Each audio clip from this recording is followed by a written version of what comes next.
2 minutes after the hour, 2 minutes after the hour. I have a special guest joining me inside of the JU Dolphin Radio studio. I'm very honored that he took this interview for me. I reached out and he reached back out to us on Twitter. The social media world is amazing. I see him around campus. Everyone sees him around campus. He is the most notable figure on JU campus. Joining us inside the studio, we have President Tim Cross. Thank you for joining us this morning. Jerry L., thank you. Glad to be here. Congratulations. You're running a great station. Thank you so much. So you took over the office of president about 2 years now. That's right. Going on 2 years. What was one of the first changes that you made when you came into JU? Oh, wow. Great question. Best thing I could do coming into this, because I spent my entire year in business and had not spent any time in higher education other than as a board member at a number of universities. First decision I made is come in and shut my mouth. Listen. And the decision I made early on was we were going to put the students at the center of everything we did. And so I started calling together student groups, first small ones in my office, then larger ones in conference rooms. Then we started taking over atriums. We ended up going to Gooding Auditorium. And these days we go down to River House, and I will tell you, the ability to harness what the students wanted to do, where their energy was, what their priorities were, that was the first thing I did. Yes, sir. And you are the first president who is actually an alum of the school. That's right. So the school was founded in 1934. I'm the 12th president. I came in February of 2013, and I'm the first alum. I was faithfully and proudly JU class 1981. 1981, yes, sir. 1981. And you still are the only pitcher that has pitched a 9-inning no-hitter. Yes, I was fortunate. I grew up in Syracuse, New York. Gotcha. I played all the sports. I was fortunate enough to be recruited down here as a baseball player. And back in those days, which was pre-ESPN, pre-Google, pre-the internet, believe it or not, no cell phones, you heard that the best athletes were playing sports in Florida, Texas, and California. The weather was warm. I got recruited to come down here. I pitched 4 years, had an incredible experience. But yes, the very first game I ever pitched as a freshman, I pitched a 9-inning no-hitter. It's still the only one. So very humbling experience. Very humbling experience. and you were a student here, so you were in my shoes in 1981, 80, 79. Right. How has the campus, in your eyes, evolved from your first day here?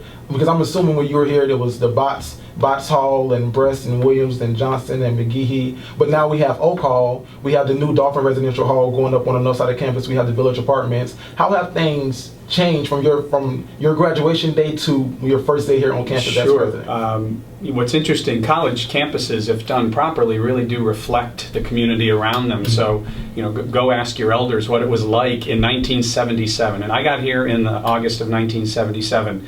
Obviously, there was no Wi-Fi, no cell phones, none of the electronics. I mean, we were using giant turntables and spinning vinyl, and we didn't everybody as clever as you. But what the campus was like back then was very, there was a place where the women lived. There was a place where the men lived. There were sort of chaperones at the front door. This was not the 1950s or 60s. This was the late 70s.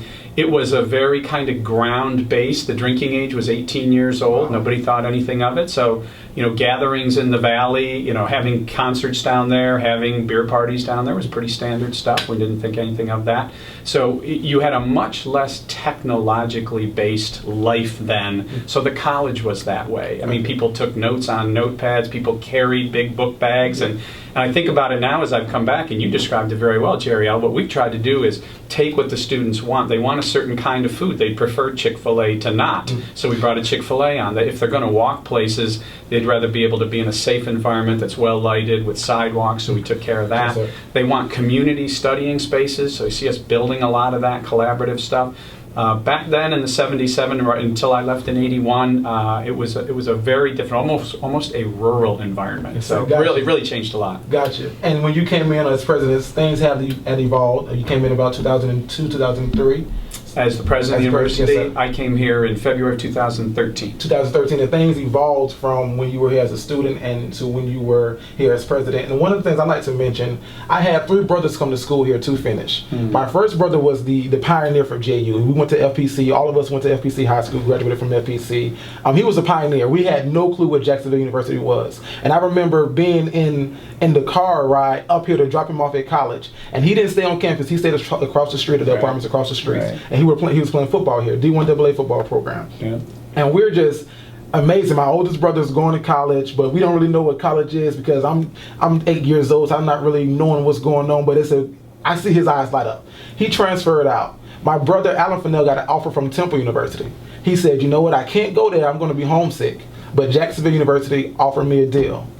And he said, you know, I want to go to Jacksonville University, I want to stay close to home. He went to JU. 2 years later, my brother Joseph followed in his footsteps. He came to JU. So now I'm here at JU, and I'm watching them here as they're going through their college years. I come to visit, I go to the gym, I see the gym, and it's better than my high school gym. I'm loving the gym. And I go to the football stadium, and it's literally a hill with wooden benches that we sit on. But it's a college football game. I'm loving it. When I came here, I transferred here, I came here about a year ago. I go to the football field, and it is not the football field that I seen. We hope not, yeah. It was not the football field that I seen. What went into that process to say, you know what, let's make this something different? Sure, and I appreciate that story. That story of what your family went through, especially with your oldest brother being the first to go to college, I mean, that's kind of a classic Jacksonville University story.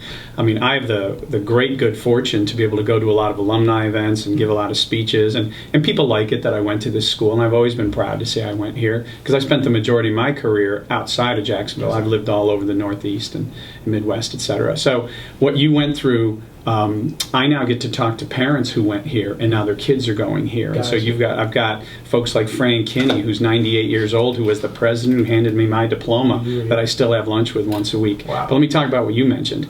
When I came onto campus, I took a hard look at what you call the physical assets. In business, you'd call it property, plant, and equipment. In other words, what's it like for Jerry L to go to school here? Is it what he needs? Mm-hmm. So you look in the study spaces, you look in the libraries where we have a lot of work to do, you look in the research laboratories, the classrooms, the lounge areas. Then you look at where do you eat, where do you sleep, and then you look at sort of where do you recreate. And one of the areas that we found over time that allows us to attract a lot of great students from all over the country is athletics. We play 19 Division I sports here. We have over 500 student athletes here that we're very proud of. I was pleased to be a 4-year letterman on the baseball team. And I started to look at those facilities. And if you look at what we've done with lacrosse, men's and women's, football, soccer, men's and women's, volleyball, you kind of go right down that line, support the track and field. We started to make investments. Look at the new softball complex we put in. And we've started to make more and more investments in that, not taking anything away from the academic investments we make, but we find then that, you know, folks like you, your brothers, guys who want to come play basketball from Fairfax, Virginia, or baseball from Tampa, or they look at, you know, you all who are being recruited for lots of different reasons are able to look at the physical space and say, I can picture myself here. Exactly. I'll tell you this, the relatively small investment we made in the lacrosse football stadium has really paid off. I mean, the students love it. They like to celebrate in there. We put food trucks in there. It's turned out to be a great investment. Definitely. And one of the things I want to know how instrumental you were with this part of the upgrade. In the Box Hall, I recently saw a video on YouTube. I was surfing YouTube, Googling Jacksonville University, and I found a video that I had no clue was out there. There is now a specific study space for the athletes. They have their own study wing. Yeah. And I thought that was amazing. And there's a new lady who's now over, I believe, the academic advisor portion of the sports athletes. And she was saying how the GPA of all of the athletes has went up tremendously. That's right. How instrumental were you and Dr. Horner in putting that together? I thought that was a brilliant idea. Well, I'm glad you found that. I mean, that's really part of the role of Dr. Donnie Horner, the athletic director, and my role as well.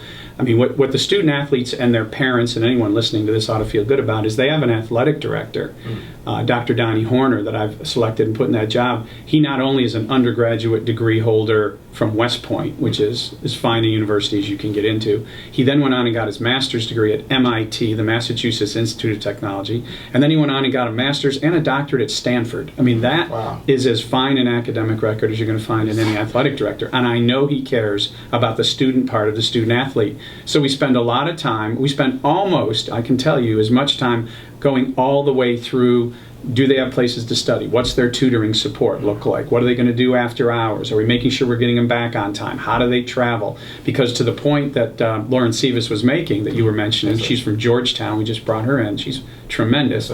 what's happening is the athletes right now hold a grade point average cumulatively at or higher than the general student body. They graduate at a much higher rate, and they what they call retain, in other words, come back every year at a higher rate. So usually when great young students, whether they're students or student athletes, have something they can attach themselves to at a university, a fraternity, a sorority, a radio station, Dolphin Productions, or a sports team, they'll tend to come back and excel. So Donnie and I were very instrumental in that. Definitely. And one last question.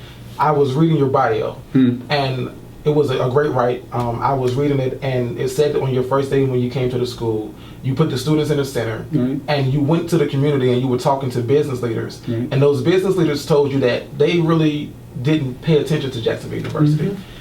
What triggered in your mind that said we have to change that, and what was the steps that you took to change that? Because now, last semester we had the CEO of PepsiCo on our campus, which was amazing just to see her on campus. So what were the steps that you took to change that? Because now when I go out into the community and they say you're in school, what school do you go to? I say Jacksonville University. It's wow, you guys are doing great things there. Right. I wear a JU logo shirt and it's, oh, you go to JU too? Wow, okay. Yeah. So what has changed over time? Because there was a point in time where my brothers could wear a JU shirt out into the community and they wouldn't even get recognition for that. But now I go out into the community and it's just, I get so much love because I have those colors on. Well, boy, it's great to hear. That's great. I'm glad to hear that because we do all this work, and when you get a chance to talk to Luke Morrill, his whole life is making sure that your experience is like that, and he's doing a tremendous job. But I'll tell you what we did when I first got down here. I was a little bit surprised because when I went out into the community, remember now I'm coming from a business background, yes, sir. And in the places where I had lived, New York, Washington, Philadelphia, etc., the partnership that exists between the really fine private institutions and the really good corporations is tight. There's a lot of symbiosis there. We in the business world wanted to hire all the Jerry L's. They wanted to make sure there were internships, scholarship dollars flowed. There was a lot of give and take. When I came here in February of 2013, I did spend a lot of time, February, March, and April of 13, as I was being invited onto the board of the Chamber of Commerce, which I went on, the board of the Civic Council, which I went on, the board of the orchestra, which you go on, talking to people about kind of what's been your interaction, you, Mr. CEO, Ms. Chief Financial Officer, whoever it is, with JU. And there was a lot, the common theme, Jerry, was, I was over there a while back. I can't remember exactly. In other words, it's been a long time. Yes. Jacksonville University, in those days, were not instrumental to our thinking. And I set a goal and went about hiring people, General Mike Fleming, Tony Higgs, Terry DeVlantis, Margaret Dees, Kimberly Jones, all these people with deep ties to the community. And I said, we're going to go out there and we're going to make ourselves known. It may mean we have to make some investments of our own, which we do. We sponsor things.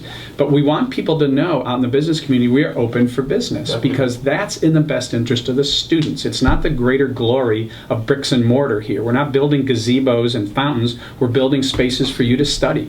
And so what happened, this Jacksonville community, and boy, I couldn't be happier about it, is so welcoming to the university re-engaging. Obviously, we're investing in Arlington. We have a lot to say about that, and I think that's going to go well. But the general business community within 100 miles of where you and I are sitting really wants to engage with the university, and we're there for them now. Definitely. It's now 13 minutes after the top of the hour, 13 minutes after the hour. Don't go anywhere. We're going to have more with President Cost, and we have Director of Housing, Mr. Luke Morrill, joining us soon. Don't go anywhere. We'll be right back on JU Dolphin Radio. And we're back in the JU Dolphin Radio studio. It is 20 minutes after the hour, 20 minutes after the hour. And now we have a special guest with us, Director of Housing, Mr. Luke Morrill. Hi, everyone. Happy to be here. Thank you for joining us this morning, Luke. It was great for us to get you in here. I reached out. I wanted to get everyone, and this is my portion of JUSTA combining with JU Dolphin Radio. I wanted the students who are far and away with questions to be able to send those to us through Twitter, through social media, by way of text, whichever way they got them into us, to actually have a Q&A. President Cost hosts office hours frequently through the semester, and I wanted to have another way for those students who couldn't make it to those office hours, who missed out on some great information, to actually get that information through different platforms. And there's always a lot of questions about housing. There's always questions about housing and what's next with housing. So a question that has been flowing around housing and space in general is parking spaces. I'm not sure if you or President Cost will want to take this question on, but that's one of the biggest questions that we got. That's one of the largest questions that we always get. Is there going to be more space for parking on the north side of campus? So so President Collins, he's going to talk about the parking spaces. Yeah, thank you. That's a great question. And anybody who's asking that question, that's absolutely legitimate. And that doesn't really fit inside Luke's world, so let me take that on. Gotcha. We're right now in the middle of studying 11 additional parking locations on campus. That's not to say you're going to see when you come back on August 25th that we built you 11 new parking spots. A year ago, most people don't know, we added almost 80 spots over in front of Gooding as we started to rework things. I guess most college presidents probably don't worry about this as much as I do, but I do, because the students bring this up. God bless them, they should. I mean, on one hand, they'll say, kind of, what's the future of the university? On the other hand, they'll say, what's up with parking lot E or something? So that's the way they should be. So let me tell you the game plan. We're setting aside funding right now out of our capital budget to begin to do a couple things. Create parking where there isn't any. That's option one. We're pursuing that hard. And two, to clean up some of the parking that's being kind of sub-optimized. If you sit up on top of the softball complex over near Delia's house, across from Kinney Center, for example, that area properly groomed, you could put about 20 more cars in than are in there now. We know we've got an issue over on the north side of campus, especially as it relates to Davis College of Business, and we're looking at 3 spaces all in there where we can add 20, 50, 80 spots. So I want the students to know, and Jerry L., you should hold us to this, that Josh Early, myself, Christy Gover, Luke provides us a lot of input, are looking at all the available spots. I'll tell you one of the basics of it. I'm trying to not get us into a situation as a university where we're building lots of tall, concrete parking garages. Gotcha. I get parking garages have their use, they have their utility. There's something about this campus, if we can keep it low and flat and walkable and attractive, and whenever you want to talk to Luke about the new residence hall, you'll see we tried to apply that there. There'll be times we may have to go that route, but it's not my first option. Gotcha. And Mr. Luke, we actually did a video for my broadcast journalism class. I interviewed you. You were my selected interview. I got an A. It was great. I got an A on the interview. All right. And one of the things that we discussed that you told us that was coming down the pike was the option for winter housing. Is that still something that's available to students, winter housing, to the ability to stay over Christmas break? Absolutely, and that's something that we're really excited about. You know, I'm going into my 4th year here at the institution, and one of the first conversations that I had with Dean Gover when I got here was really wanting to move toward the opportunity to provide winter break housing for students, recognizing that getting to a place where you're providing housing for students year-round is where institutions are going, and have been for quite some time, and we need to get there as well. So going into my 4th year now, saying that we're in a place where if a student chooses to live on campus and wants to take advantage of all the housing options that we provide to them, they'll be able to stay through the fall semester, through that winter break, through the spring, and have summer housing as well. Wow. So we've moved to a 12-month institution as far as housing is concerned. And what we're really pleased with is that we have staff that'll be here and present. So it will really be an experience that is as similar as we can provide to them during the academic semesters as it will be over the winter break. So they'll have RAs for emergency response components. We're also having conversations right now to put events on, so that it won't be them just going to and from their room. They'll still have some of the activities that they enjoy during the fall and spring semester. So that's something we're looking forward to. Yes, sir. And another thing that we discussed in my A package, and the students who watched the package were excited about it, was laundry and the possibility that it will be free to students. Absolutely. Just not calling anyone out, I was not the biggest fan of students having to go ahead and swipe with a card or to go ahead and have to pay for laundry services. When it comes to a living experience in the residence hall, I've always been a big proponent that should be something where they should be able to go to wherever the laundry facility is located in their particular building, push the button, and have that particular laundry unit, whether it be a washer or dryer, ready to go. And again, we're in a place, we're in our new residence hall for our incoming first-year students, as well as for our returning students in Oak Hall. They will have that experience moving forward here at the institution. And again, I think that's another win for the students, that for a convenience factor, you don't have to go ahead and load up a washer or dryer with as many clothes as you possibly can to put $1.50 in there. You can actually do the appropriate load amount of laundry and do as many as you need to. Exactly. And the new residential hall, which will be on the north side of campus, the incoming freshman class, I tell them on tours all the time, you guys are lucky. From the mock-ups that I saw and just pictures that I saw on social media, they have fans inside of the rooms, vanity mirrors and sinks inside of the rooms. During this process, I got a lot of questions from sophomores with Bress, Williams, McGehee, and bots and all those different housing options going off the calendar, off of the catalog. Sophomores are in that position now where they have basically one choice of housing style. So sophomore students wanted to know, is there anything coming for them when it comes down to options of housing? Will they have the opportunity to move into, say, apartment size sooner than later? Sure. Please tell me if I start to ramble. I want to hit that answer in a couple of different ways. I think there are definitely conversations at my level and definitely above my level of what the potential of sophomore housing could look like in the future. And so I think that those conversations are exciting. They're still very much in the planning stage, but in thinking about the tangible options that are currently here on campus right now, definitely also having some conversations about how we invest in Oak Hall. Knowing that that's going to be a primary housing options for sophomores for the next several years. What does that space look like? Because we have a fantastic first-year housing option for students, and we want to make sure that the living experience, both in Oak Hall and both in the Village apartments, are at that same level, that there's that equitable living experience that we're providing to students across the board. Gotcha. So when we're talking about getting into the physical spaces, what are the different needs that the students have there? We talk about community gathering spaces in this first-year residence hall that students are going to be living in. How are we mirroring that experience there? So in looking at Oak as an option, what are the touches that we can put in place so that they're having that similar experience, and looking to do those things sooner rather than later. Gotcha. When it comes to other physical options outside of Oak Hall available, I can tell you that since I've been here, I've significantly reduced the credit requirement for students to live over in the Village apartments. Okay. When I first got here, I believe that the credit hour requirement to live over there was about 64 credit hours. That struck me immediately as being pretty high. Wanted to go ahead and reduce that so that we had a lot of flexibility, that if students wanted to live over there, that they could take advantage of that opportunity. So right about now, at the 44 credit hour mark, oh my gosh, I think it's 45, I misspoke. That puts you at that if you're taking a course load of about 15 credit hours a semester, as a second semester sophomore, you can live over in the Village apartments. So we've done a lot to really open that up, and we've seen the numbers that Village apartments are packed for next year. Sophomores, juniors, and seniors want to live over there. Exactly. And that's very exciting. Yes, and on campus, as the campus continue to grow, I just know just from doing tours, as my time as an ambassador, one of the things that parents pointed out was grass, and just how beautiful the campus was, and how grass can play a major factor.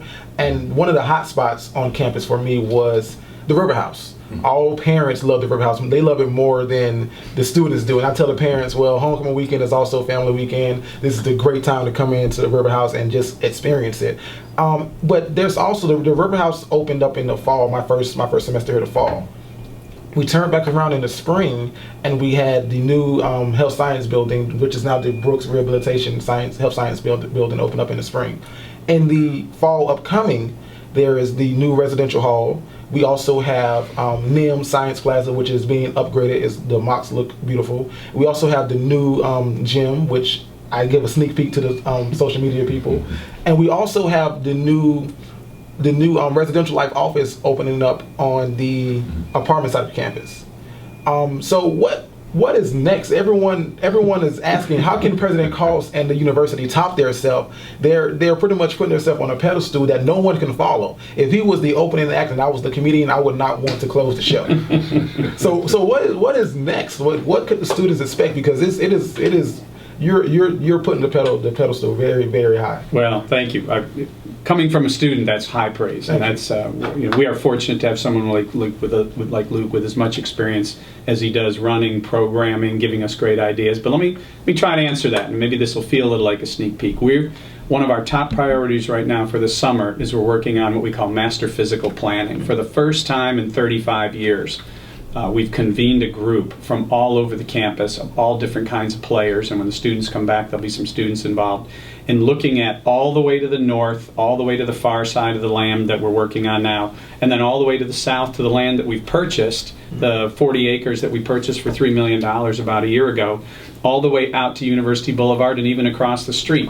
And rather than saying how many cool buildings we can build, it's what is it that the students and the faculty need for an extraordinary experience. That's why you saw what we did at Nelms Science Plaza.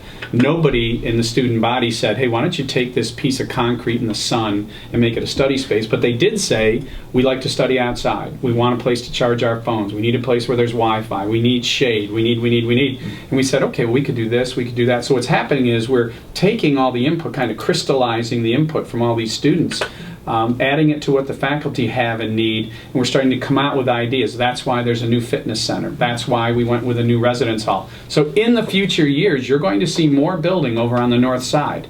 I mean, the goal long term, and I'm not going to divulge sort of timelines because people get out in front of themselves, is that the more we can move this university to the water, to the north, to the west, and to the water, the better off we're going to be. We want to accentuate the academic quad. We truly have one. At its south, it's Terry Concert Hall and Swisher Theater. At its north, it's Davis College of Business. All right. At its east, it's Gooding and now the new Brooks Rehabilitation College of Health Sciences, and it wraps around science. So if you think about what's in there, and you think about kind of what I'm looking at how do I upgrade, either take some buildings down, put some new buildings up, or enhance the buildings that are there. But that'll be the academic quad. We're going to try to get people living and learning over to the north and down toward the water, and we're looking to add more recreation space. So that's the game plan. And I'm honored to hear that the students think we're staying a step ahead of them. I mean, we're listening to what they're saying, and we're trying to translate it into real things. Definitely. And a good friend of mine who was also the vice president of JUSA, Mr. Evans Blank, he sent this question in specifically. He is vice president of JUSA and president of the ISA. In the spring, we had a lot of new students join us from Nigeria.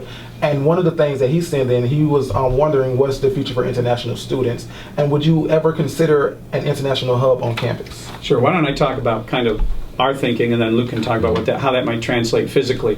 Look, Evans is way smarter than I am, so that question's going to stump me. No, Evans is a great young leader on this campus, and he and I have had a chance to talk about this. For the first time, we just brought in a chief international officer. So we've reported that person, Dr. C.K. Kwai, directly to the provost that I just hired, Dr. Wenying Xu. And if you're wondering, am I aware that we should be a more international, listen to those two names. I mean, those are extremely talented professionals, educators. And what we're looking at is it's not just the influx of Nigerians who we've been pleased because the Nigerian organization, the national organization, the Petroleum Institute, selected Jacksonville University to send these students to. We're also in the middle right now during the summer. Dr. Xu is working on a series of agreements in China.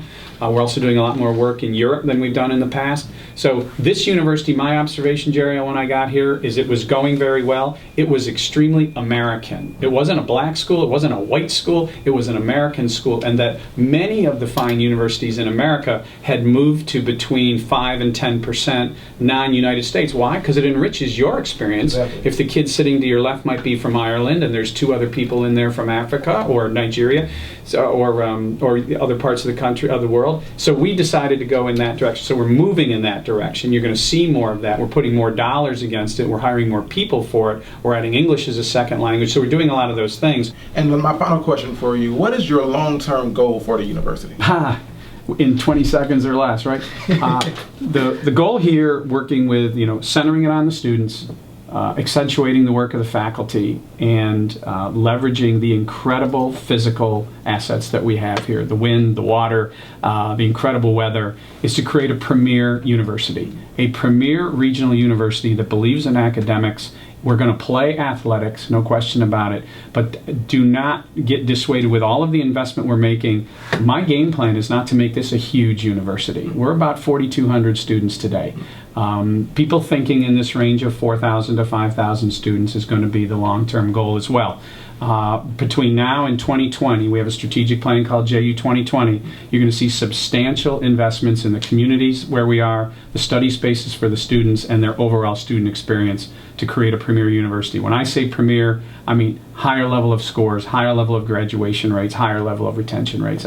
I could not be more excited. I've been affiliated with the school since 1977. I've never been more excited than I am right now for it. But that sounds great. That sounds great. I really thank you for joining us inside the J. Dolphin Radio Studio today. You're more than welcome to come back anytime you want to. We would love to have you. My plan is that we can use this as a gateway for students to engage and get information. It is now 42 minutes after the top of the hour, so you have a couple of minutes to get to work on time. Thank you for tuning in to J. Dolphin Radio.